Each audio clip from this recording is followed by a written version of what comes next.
ये तरुण की मदर हैं, क्या कह रही हैं सुनिए। सुअर का मुंह पिलाना चाहिए इन कुत्तों को, इन हराम के पिल्लों को ना, ये बड़े चिढ़ते हैं ना सुअर से, इनको सुअर का मुंह ही पिलाओ। मुल्ले यहाँ रहना चाहिए, दिल्ली में भी रहना चाहिए, सारे पाकिस्तान जाए और जो मेरे बच्चे पे हैवी हुए ना उनको मार दिया जाए। हम समझ सकते हैं कि एक माँ का अपने बच्चे को खो देने की सूरत में उसका क्या हाल होता है, लेकिन इस तरह की लैंग्वेज इस्तेमाल करना, पूरे मजहब को टारगेट करना, पूरी एक कम्युनिटी को टारगेट करना, ये जाहिर करता है कि ये नफरत नई नहीं है। मुस्लिम फैमिली की तरफ से भी एक औरत की वीडियो सामने आई है। हिंदू भाई और मुस्लिम भाइयों से हाथ जोड़ के गुजारिश है कि हमारी मदद करे। हमारे घर के बर्तन में दारू पी रखी होती है, मुझे दारू पी के मेरे बाद बदतमीजी करते हैं। जिसमें वो बताती है कि पानी का गुब्बारा फेंका गया, उसके बाद तरुण के घर में शराब के नशे में मौजूद एक शख्स ने बदतमीजी की। बदतमीजी देखकर औरत के घर वाले भी सामने आए और मामला शिद्दत पकड़ गए। इस औरत ने बताया कि पहले लाठी तरुण के घर वालों ने मारी थी, जिसके नतीजे में लड़ाई भर गई और हाथापाई तक पहुंच गई। और सबसे हैरानकुन तौर पर बताया गया कि पुलिस की मौजूदगी में हमारे घर पर हमला किया गया, हमारी चीजों को तोड़ा गया, लूटा गया, हमारे घर के सामने मौजूद गाड़ी को जला दिया गया, हमारे घर को डिमोलिश कर दिया गया। आप अंदाजा लगाएं ये कहाँ का इंसाफ है। जब ये सारा वाकया हुआ, तरुण के घर वालों की तरफ से धमकियां दी गयी कि घर पर बुलडोजर लाया जाए, नहीं तो फितना और फसाद फैलाया जाएगा। अब बुलडोजर लेके आना, अगर हम अपनी पे आ गए ना तो बोलना मत कि इन्होंने क्या किया। ये हिंदू अगर अपनी पे आ गया ना।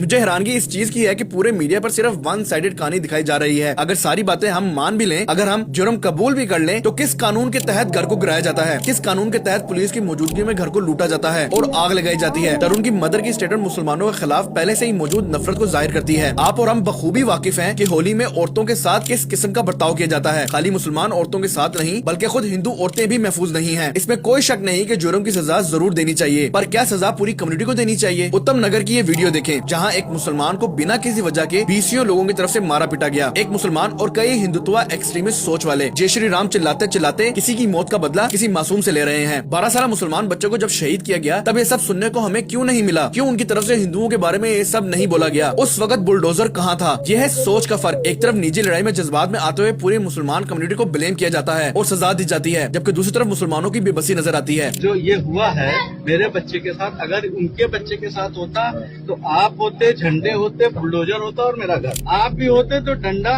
हमारे सारे परिवार के और जो मेरे रिश्तेदार हैं सबको आप डालते, पूरे मोहल्ले को। ये मैं आपको देखिए, आप न करते तो आपसे करवाया जाता।